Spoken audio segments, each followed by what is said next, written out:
Back to विद्यार्थी, कैसे हैं आप सब लोग। तो भाई मैं हूँ आकांक्षा, आपकी साइंस टीचर। और भाई क्लास 8 का चैप्टर नंबर 6 फिनिश हो चुका है। अब हम इस वीडियो में करने वाले हैं चैप्टर नंबर 6 के क्वेश्चन आंसर, जो कि आपकी ही बुक क्यूरियोसिटी यानी एनसीईआरटी के हैं। तो ये आइए देखते हैं कि एनसीईआरटी ने आपको क्या क्या क्वेश्चन आंसर्स दिए हुए हैं। अगर आपने सारी वीडियो, पूरे चैप्टर की वीडियोस जो है ऑलरेडी देख चुके हो, तो भाई आपको ये क्वेश्चन आंसर्स बहुत ही ज्यादा मक्खन और ईजी लगने वाले हैं। तो यहाँ चैप्टर का नाम क्या था? प्रेशर, विंड, स्टॉर्म, साइक्लोन, जो कि हम सब कुछ अब पढ़ चुके हैं, सारे कॉन्सेप्ट हो गए हैं, क्लियर हो गए हैं ना। चलिए देखते हैं क्वेश्चन नंबर 1 एनसीईआरटी में क्या दिया हुआ है। अब यहाँ पर हमें करेक्ट ऑप्शन चूज करना है, जो कि मुझे बड़ा मजा आता है इस टाइप के क्वेश्चंस करने में। मजा तो आता है भरपूर, ठीक है।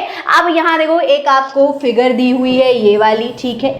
अब ये बोल रही है इस फिगर को देखो केयरफुली, और भाई वेसल आर जो है वो पानी से भरा हुआ है।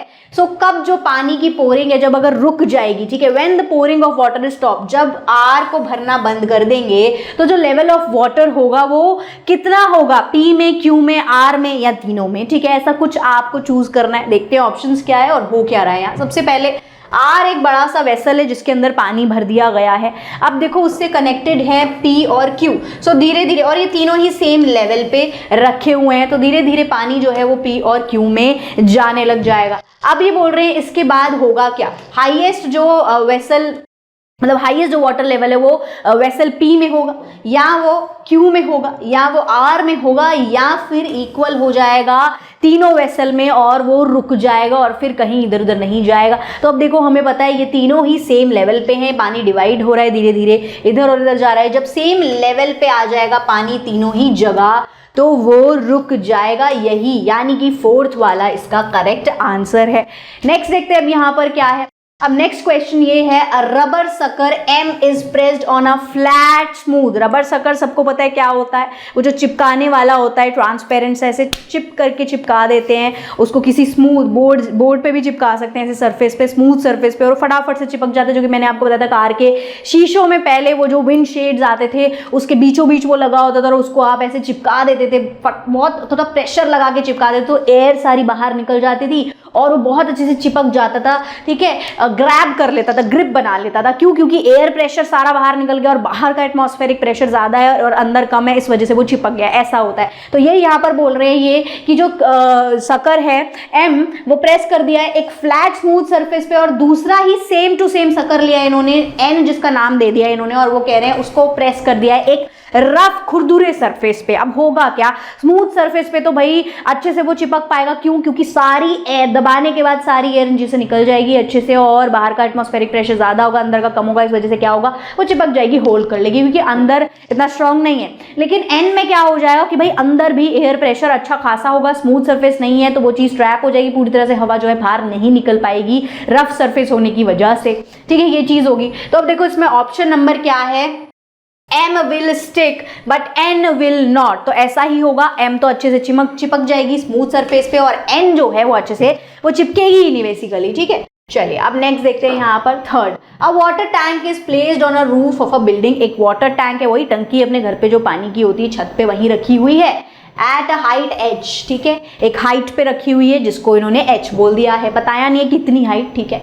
To get water with more pressure, अब ग्राउंड फ्लोर पे ज्यादा पानी का प्रेशर चाहिए, और तेज चाहिए, जितना भी आ रहा है उससे और तेज चाहिए, ठीक है। वन हैज टू, तो अब क्या करना पड़ेगा उसके लिए? अब देखो करना ये पड़ेगा, increase the height of height h eight which the tank is place. क्या ऐसा करना पड़ेगा कि जो हाइट है टैंक की वो और ऊपर बढ़ानी पड़ेगी और उसको ऊपर भेजना पड़ेगा, ठीक है, या हाइट उसकी कम करनी पड़ेगी, या टैंक को रिप्लेस करना पड़ेगा दूसरे टैंक से कि भैया वो तो खराब है, बेकार है, काम का नहीं है, दूसरा ले आओ और सेम जो है क्या कहते हैं हाइट का हो और ज्यादा पानी होल्ड कर पाए। क्या ऐसा वाला टैंक चाहिए? या फिर replace the tank with the another tank जो कि सेम हाइट का हो, that can hold less water. तो ऐसा जो सेम हाइट का हो जो ज्यादा पानी होल्ड कर पाए, या फिर ऐसा जो सेम हाइट का हो लेकिन कम पानी होल्ड कर पाए। क्या इन कौन सा ऑप्शन इसमें से अप्रोप्रिएट लग रहा है? तो भैया हमने फंडा पढ़ लिया है कि जो हाइट है वो जितनी ज्यादा बढ़ती है उतना ज्यादा बॉटम में पानी का प्रेशर आता है, लिक्विड इसी तरह से काम करते हैं। तो ए ऑप्शन सीधा सीधा बिल्कुल करेक्ट है। चैप्टर अच्छे से पढ़ के आए हो तो सबने फटाफट से 1 सेकंड में पढ़ते ही जवाब दे भी दिया होगा। तो चलो अब नेक्स्ट यहाँ पर देखते हैं, 2 vessels A and B contain water up to same level, जो कि आपको फिगर दिया हुआ है। अब आप देखो 2 कंटेनर हैं A और B, 2 vessels हैं बेसिकली, इसमें पानी भर रखा है, सेम लेवल पे भर रखा है, एक थोड़ा पतला है एक थोड़ा ब्रॉड है। अब ये बोल रहे हैं कि नीचे यहाँ पर प्रेशर लगता है बॉटम में, तो भाई A का वेसल का प्रेशर A हो गया PA और ये हो गया PB। ऐसे ही यहाँ पर क्या हो गया, अब पानी जो लिक्विड होता है वो अपना एक फोर्स एक्सर्ट करता है हमेशा, तो वो वाला फोर्स हो गया इस पे FA और इस पे हो गया FB। ठीक है, ये चीज हो गई। आप बोल क्या रहे हैं ये कि भैया आप बता दो कि ये जो सारी स्टेटमेंट्स दी हुई है इनमें क्या एप्रोप्रिएट आपको लग रही हैं, इसके साथ क्या आ जाएंगी। तो फटाफट से पहले प्रेशर की बात करते हैं। हम एक फंडा पढ़ के आए हैं चैप्टर में जो कि बड़ा ही क्लियर है। हमने एक एक्टिविटी देखी थी कि जो पाइप होता है, 2 पाइप हमने लिए थे, एक ब्रॉड था चौड़ा था, एक पतला था नैरो था। हमने उसमें क्या कंक्लूजन निकाला था कि पानी का क्योंकि वाटर लेवल दोनों में सेम था तो सेम प्रेशर लग रहा था, तो यानी कि सेम लेवल पे पानी के होने की वजह से जो प्रेशर है A में और जो प्रेशर है B में वो इक्वल ही होगा, इक्वल ही लगेगा। तो यानी अब ये 2 ऑप्शन जो है ज्यादा एप्रोप्रिएट नजर आ रहे हैं। हम देखो इन दोनों में से कोई एक है, क्या फोर्स दोनों में इक्वल लगेगा या फिर जो है फोर्स B का देखो बड़ा लगेगा और A का कम लगेगा। तो इसका फंडा क्या है, कैसे पता लगाएंगे। अब हमें क्या पता है, प्रेशर इज इक्वल्स टू देखो क्या होता है, फोर्स अपॉन एरिया होता है, यानी फोर्स इज इक्वल टू हो गया प्रेशर इनटू एरिया। अब एरिया बढ़ेगा तो फोर्स भी तो बढ़ेगा, यानी बड़ा एरिया तो ज्यादा फोर्स, यानी कि बी में ज्यादा फोर्स। क्यों? क्योंकि बी का एरिया जो है सरफेस एरिया वो बड़ा है, तो यहाँ ज्यादा फोर्स की रिक्वायरमेंट और यहाँ कम फोर्स की रिक्वायरमेंट है। इस हिसाब से ऑप्शन बी जो है हमारा करेक्ट आंसर हो जाता है। चलिए नेक्स्ट देखते हैं। अब हमने ट्रू फॉल्स बताने हैं। सबसे पहला देखो, air flows from a region of higher pressure to lower region, lower pressure यही हम पढ़ रहे हैं, तो ये हो गया आपका ट्रू। इसके बाद नेक्स्ट स्टेटमेंट है, liquid exert pressure only eight the bottom of a container. तो ऐसा नहीं होता, वो हर साइड पे एक्चुअली जो लिक्विड्स होते हैं वो हर डायरेक्शन में इक्वली प्रेशर एक्सर्ट करते हैं। ठीक है, हाँ बॉटम में सबसे ज्यादा है।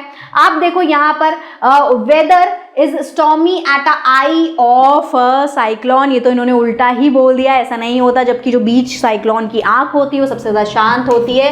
तो ये वाला भी हमारा स्टेटमेंट होता है false. During a thunderstorm it is safer to be in a car, ये हमने पढ़ा था, ये एक प्रिकॉशन में था, एकदम ट्रू है। अगर आप कार में बैठे हो स्टॉर्म के टाइम तो भाई बैठे रहो, बेटर है, सेफर है। नेक्स्ट देखते हैं थर्ड, यहाँ पर क्या है, एक 6.23 आपको ये फिगर दी हुई है।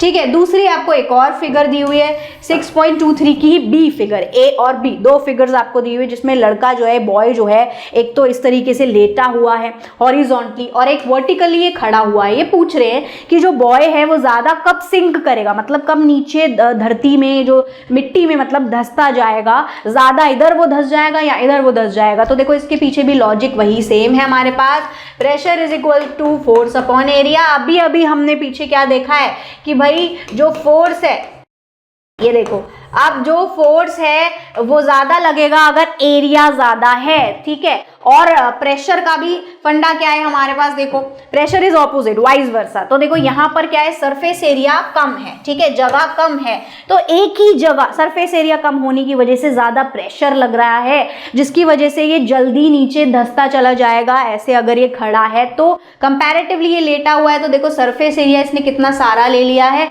तो यहाँ पर अभी जो प्रेशर है, जो फोर्स है वो कम लगेगा, तो भाई ये जल्दी से अंदर नहीं धंसता चला जाएगा। ठीक है, answer when the boy stand the entire weight act on a smaller area, उसके जो फीट हैं, ठीक है, जब वो खड़ा हुआ है एक जगह पर तो उसके फीट जो हैं उसने छोटा सा एरिया ले लिया है, creating more pressure on the sand, जिसकी वजह से ज्यादा प्रेशर सैंड पर लग रहा है। अब देखो, अब हमें पता है pressure is equal to force upon area, since area is less, अगर एरिया लेस है while standing pressure is more, जब वो खड़ा है तो एरिया लेस है और प्रेशर ज्यादा है। This increase pressure cause the boy to sink more, तो वो उस समय पे खड़े रहने पे ज्यादा अंदर धंसता जाएगा, सिंक हो जाएगा। द बॉय लाइंग डाउन, जबकि कंपैरेटिवली जो वो लेटा हुआ है सेम उसका वेट है, वेट उसका सेम है, लेकिन सरफेस एरिया उसका बड़ा है, जिसकी वजह से प्रेशर कम लगेगा और वो कम नीचे सिंक होगा। ठीक है, यही आंसर है, यही लॉजिक है। अब देखो नेक्स्ट पढ़ते हैं फोर्थ क्वेश्चन। यहाँ पर एक एलिफेंट इन्होंने दिया हुआ है, स्टैंड्स ऑन 4 फीट, जो कि भैया 4 अपने पैरों पर खड़ा है, 4 पे ही खड़ा होगा, हाथी 2 पे तो खड़ा नहीं होगा, मुश्किल हो जाएगा ना उसके लिए। ठीक है, तो 4 पैरों पर एक एलिफेंट है जो खड़ा हुआ है। If the area covered by, अब ये क्या बोल रहे हैं, जो एरिया वो कवर कर रहा है एक अपने पैर का, वो कर रहा है 0.25 मीटर स्क्वायर। ठीक है, calculate the pressure exerted by the elephant on the ground if its weight is 20,000 newton. Weight क्या होता है, मास क्या होता है, अब तक सबको क्लियर होगा भैया। वेट वो चीज होती है आपकी जो ग्रेविटेशनल फोर्स, जिस मास के साथ साथ आपको एक ग्रेविटी पुल करती है, जब हम उसको कैलकुलेट करते हैं तो वो वेट होता है। तो वेट इसका 20,000 न्यूटन हो गया। ठीक है, तो इसका क्या बोल रहे हैं, वेट है 20,000 न्यूटन, और उसके 1 फुट का आपको दिया 4 उसके फीट है, तो सबसे पहले आपको मल्टीप्लाई करना पड़ेगा भाई 4 फीट से। 4 फीट का सरफेस एरिया जो है उसको मल्टीप्लाई करोगे ना, तभी तो पता चलेगा। सो वेट एलिफेंट का हमने लिख लिया। सबसे पहले जो दिया होता है उसको हम लिखते हैं। तो देखो, अब वेट ऑफ द एलिफेंट हमने लिख लिया 20,000 न्यूटन है, एरिया उसके 1 फुट का है 0.25 मीटर स्क्वायर, टोटल एरिया उसके 4 फीट का अगर हमें करना है तो हम मल्टीप्लाई बाय 4 कर देंगे, जो कि आ गया 1 मीटर स्क्वायर, उसके 4 फीट का एरिया आ गया। ठीक है, तो pressure is equal to force upon area होता है, यही हमें यहाँ पर यूज करना है। तो भाई फोर्स उसका क्या है, 20,000 न्यूटन है, और डिवाइड करना है हमें 1 से, तो क्या आएगा, सेम आंसर आएगा 20,000 न्यूटन पर मीटर स्क्वायर। जो यूनिट क्या है, ये यूनिट कौन सी हो गई पास्कल। ठीक है, तो इसकी जगह पे हम पास्कल लिख देंगे। इसी के साथ अगले क्वेश्चन की ओर बढ़ते हैं। So there are 2 boats A and B, 2 boat हैं ए और बी। जो बोट ए है has a base area of, उसका बेस एरिया कितना है 7 मीटर स्क्वायर, और 5 पर्सन उसके अंदर बैठे हुए हैं। जो बोट बी है उसका बेस एरिया है 3.5 मीटर स्क्वायर, और 3 लोग उसके अंदर बैठे हुए हैं। इफ ईच पर्सन, एक पर्सन का वो वजन बोल रहे हैं अगर है 700 न्यूटन। ठीक है, बोल रहे find out which boat will experience more pressure, बताओ कि कौन सी जो बोट है वो ज्यादा प्रेशर एक्सपीरियंस करेगी on it's base and by how much, और कितना आपको ये कैलकुलेट करके भी बताना है। दोनों में से कौन सी है ये कंपेयर करना है और कैलकुलेट करना है। तो सबसे पहले कैलकुलेट ही करना पड़ेगा। चलिए कैलकुलेट कर लेते हैं, चीजें लिख लेते हैं फटाफट से जो दी हुई है। वेट ऑफ ईच पर्सन कितना है हमारे पास, 700 न्यूटन है। ठीक है, बेस एरिया सबसे पहले बोट ए का निकाल के देखते हैं। बोट ए में बेस एरिया जो है उसका कितना है, एरिया 7 मीटर स्क्वायर है। नंबर ऑफ पर्सन उसमें 5 बैठे हुए हैं, तो सबसे पहले टोटल वेट जो है 5 लोगों का 700 न्यूटन है, तो वेट हम निकाल लेंगे टोटल सबका मिला के, टोटल 3500, 5 × 700, जो कि 3500 न्यूटन आपका आ गया। अब हम लगाएंगे pressure is equal to force upon area वाला फॉर्मूला। तो फोर्स कितना आ गया उसका, टोटल वेट, ठीक है, आ गया 3500 डिवाइडेड बाय एरिया कितना था 7 मीटर स्क्वायर, जिसका आंसर अब आ गया डिवाइड करने के बाद। देखो 3500 को डिवाइड किया है 7 से, जो कि क्या आ गया 500। ठीक है, 500 न्यूटन पर मीटर स्क्वायर, जिसको हम फिर से पास्कल भी लिख सकते हैं। चलिए नेक्स्ट बोट 2 का अब हम यहाँ पर देखते हैं। तो यहाँ पर बेस एरिया 3.5 था, पर्सन यहाँ 3 थे, तो 700 को 3 से सबसे पहले मल्टीप्लाई करेंगे तो आ जाएगा 2100, 2100। इसके बाद pressure is equal to force upon area वाला फॉर्मूला लगाएंगे तो 2100 डिवाइडेड बाय 3.5, जो कि आ जाएगा 600 न्यूटन पर मीटर स्क्वायर, या फिर हम इसकी जगह पर लिख देंगे पास्कल। चलिए इसी के साथ अब बता दीजिए फटाफट से। देखो इसका 600 आया, बोट बी का 600 आया, बोट ए का क्या आया 500 आया, तो 600 माइनस 500 हमने कर लेना है। ठीक है, 100 का डिफरेंस आ रहा है इसमें। So difference in pressure 600 minus 500 हम करेंगे। So boat B experience 100 newton more pressure, तो बोट बी में 100 न्यूटन ज्यादा प्रेशर लग रहा है देन बोट ए। तो यहाँ पर विजेता होती है इस मामले में बोट बी। अब आपको भी अगर विजेता होना है तो भैया फटाफट से ही विद्यार्थी की मदद ले लीजिए, क्योंकि मुफ्त में आपको मिल रही है, फ्री डाउनलोड कर लीजिए जो भी आपको चाहिए, book, video, sample paper, question answer. अच्छे से एग्जाम की तैयारी करिए, ऑल द बेस्ट, और बढ़िया बढ़िया एग्जाम करिए, मार्क्स अच्छे लेकर आइए। चलिए नेक्स्ट देखते हैं यहाँ पर। अब would lightning occur if air and cloud were good. अब ये बोल रहे हैं कि जो गुड कंडक्टर ऑफ इलेक्ट्रिसिटी, जो हवा और क्लाउड है, हमें पता है दोनों ही चीजें क्या है, इंसुलेटर का काम करती हैं, यानी बैड कंडक्टर ऑफ इलेक्ट्रिसिटी। यही बोल रहे हैं अगर ऑपोजिट हो जाए, उल्टा हो जाए, यानी वो गुड कंडक्टर ऑफ इलेक्ट्रिसिटी हो जाए, तो क्या तब भी लाइटनिंग होगी?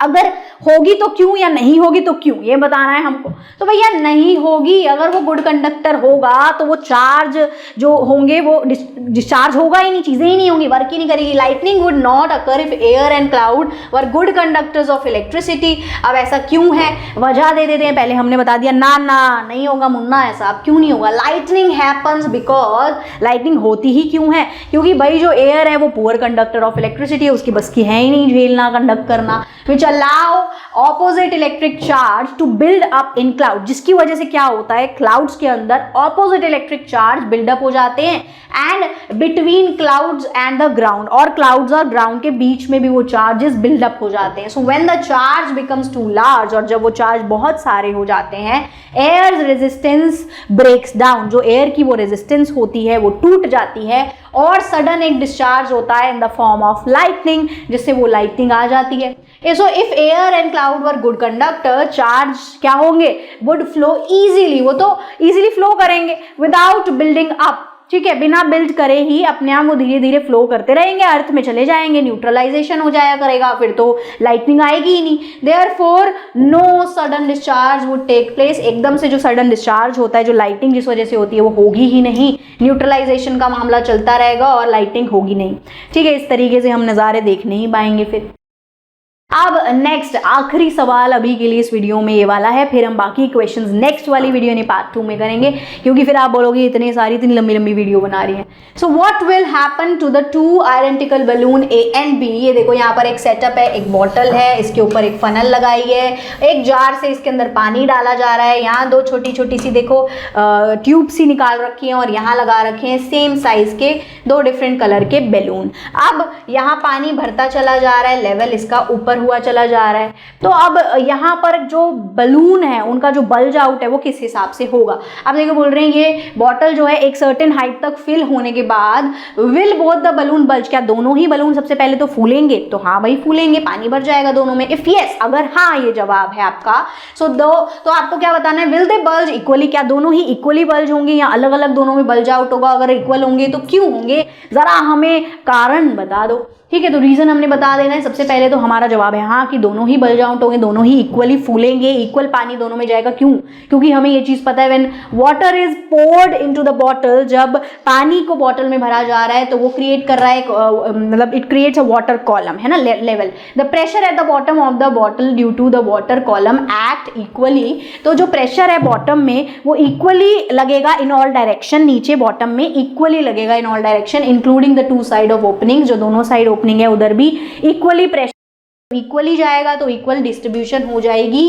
ठीक है। जहां से भी वो ओपनिंग्स हैं और बैलून्स अटैच हैं तो यहाँ इक्वली पानी एक साथ जाएगा, तो ये इक्वली ही बड़े हो जाएंगे इक्वल साइज में। So even the bottle shape और the side holes are different. मान लो कि अगर बॉटल शेप कुछ और हो या साइड होल डिफरेंट हो, तब भी pressure at the same depth, pressure same depth पे, same height of the water remains equal ही रहेगी। So both balloon bulge at the same amount, दोनों ही सेम अमाउंट में बल्ज आउट हो जाएंगे। This show that liquid exert, इससे हमें क्या पता चल रहा है कि लिक्विड्स इक्वल प्रेशर एक्सर्ट करते हैं eight the same height in all directions, ठीक है। यही इसका आंसर है, हेंस प्रूफ हो गया। इसी के साथ अभी के लिए वीडियो यहीं तक थी। ये क्वेश्चन आंसर्स आगे कंटिन्यू करेंगे हम पार्ट 2 में, उसमें आगे बाकी के देख लीजिएगा। तब तक के लिए बाय बाय क्यूरीज।